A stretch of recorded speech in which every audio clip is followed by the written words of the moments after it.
जब एक दैत्य ने तीनों लोकों को जीत लिया था, जब देवता स्वयं स्वर्ग से निकाल दिए गए थे, तब भगवान विष्णु युद्ध करने नहीं आए। वे आए एक छोटे से ब्राह्मण बालक के रूप में, जिसके केवल 3 कदमों ने पूरा ब्रह्मांड नाप लिया। ये कहानी है अहंकार के पतन की। ये कहानी है भगवान विष्णु के वामन अवतार की। ये कथा आरंभ होती है दैत्य वंश की एक महान परंपरा से। हिरण्यकशिपु के पुत्र थे भक्त प्रहलाद, जिनकी भक्ति ने भगवान विष्णु को भी प्रकट होने पर विवश कर दिया। प्रहलाद के पुत्र विरोचन तेजस्वी, पराक्रमी और दान में अग्रणी, और विरोचन के पुत्र महाबली। दैत्य कुल में जन्मा ये राजा केवल बल में ही नहीं, धर्म में भी महान था। वो दानवीर था, वो सत्यनिष्ठ था, वो ब्राह्मणों और देवताओं का आदर करने वाला था। परंतु जब शक्ति के साथ अहंकार का बीज पनपने लगे, जब एक राजा की सीमा तीनों लोकों तक फैल जाए, तब सृष्टि का संतुलन डगमगाने लगता है। और तभी भगवान विष्णु युद्ध करने नहीं आते, वे आते हैं धर्म की परीक्षा लेने। महाबली ने स्वर्ग लोक पर आक्रमण कर दिया। इंद्र पराजित हुए, देवता भयभीत हो गए और स्वर्ग का सिंहासन दैत्य के अधीन चला गया। जब स्वर्ग का सिंहासन छिन गया, जब देवता पराजित होकर अपनी ही माता के चरणों में आ खड़े हुए, तब देव माता अदिति का हृदय पीड़ा से भर उठा। उन्होंने शस्त्र नहीं उठाए, उन्होंने याचना नहीं की, उन्होंने आरंभ किया पयोव्रत, भक्ति, संयम और तपस्या का मार्ग। और जब भक्ति ने अपनी चरम सीमा छुई, तब स्वयं नारायण प्रकट हुए। उन्होंने कहा, अदिति, मैं तुम्हारे गर्भ से जन्म लूंगा। देवताओं का अधिकार धर्म के माध्यम से लौटेगा। और उसी क्षण वामन अवतार की कथा प्रारंभ हो गई। अदिति की तपस्या व्यर्थ नहीं गई। जब भक्ति ने अपनी पूर्णता पाई, तब स्वयं नारायण ने अपना वचन निभाया। देव माता अदिति के गर्भ से एक ब्राह्मण बालक ने जन्म लिया। रूप छोटा था, पर सामर्थ्य अनंत। ये कोई साधारण शिशु नहीं था, ये स्वयं विष्णु थे वामन अवतार में। और देवताओं ने जान लिया, अब युद्ध नहीं होगा, अब अहंकार का अंत धर्म से होगा। राजा बलि महायज्ञ की तैयारी कर रहे थे। यज्ञशाला मंत्रों और अग्नि की ज्योति से दीप्तिमान थी। तभी भीड़ को चीरता हुआ एक ब्राह्मण बालक भीतर आया। कमंडल उसके हाथ में था, मृग चर्म उसके कंधे पर और नेत्रों में असीम तेज। वो बालक शांत स्वर में बोला, राजन, मैं एक ब्राह्मण हूं, भिक्षा की कामना लेकर आया हूं। बलि ने उसे देखा और धर्म के वश दान देने को तुरंत तैयार हो गए। पर उसी क्षण दैत्य गुरु शुक्राचार्य सच को पहचान गए। उनका स्वर गंभीर हो उठा, राजन, ये साधारण ब्राह्मण नहीं है, ये स्वयं भगवान विष्णु हैं।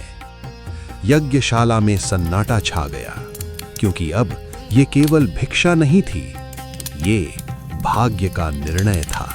राजा बलि दान का संकल्प लेने को जल उठाने ही वाले थे। धर्म के मार्ग पर एक और कदम। तभी दैत्य गुरु शुक्राचार्य अचानक आगे बढ़े। उनकी दृष्टि तीव्र हो उठी और स्वर में चेतावनी गूंज उठी, राजन, रुको।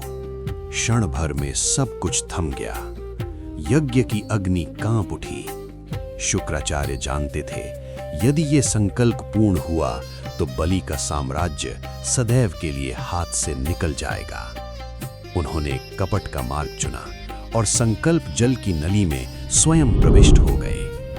राजा बलि आश्चर्य से देखने लगे। जल रुक चुका था, पर तभी वामन सब समझ चुके थे। उनका मुख शांत था, पर न्याय सक्रिय हो चुका था।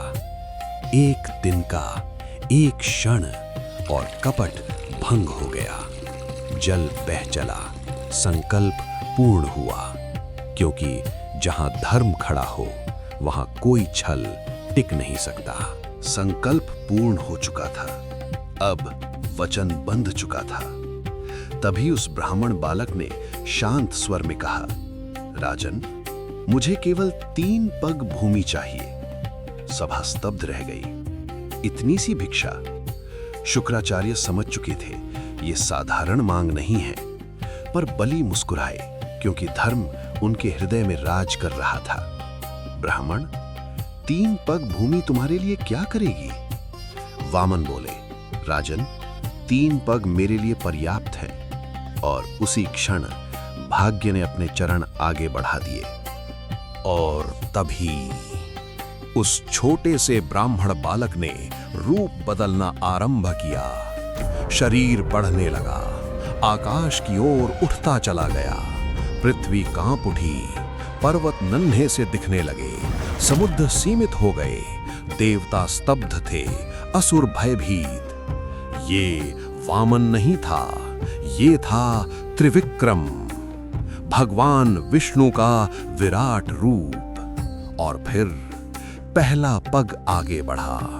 उस एक चरण में संपूर्ण पृथ्वी नाप ली गई। राजा बलि ने दृष्टि झुका ली, क्योंकि अब ये दान नहीं था, ये था सृष्टि का सत्य। पहले पग से धरती नापी जा चुकी थी।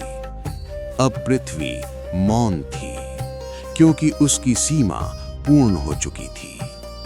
तब त्रिविक्रम ने दृष्टि ऊपर उठाई।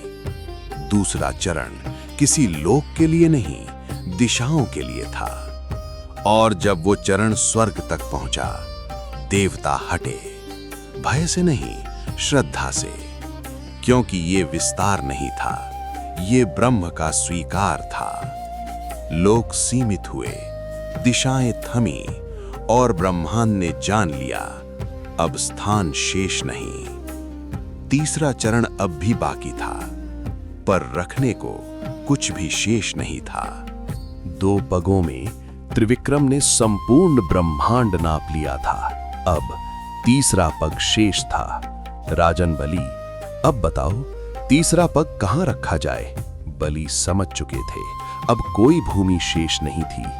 राजा आगे बढ़े, न भय से न पश्चाताप से।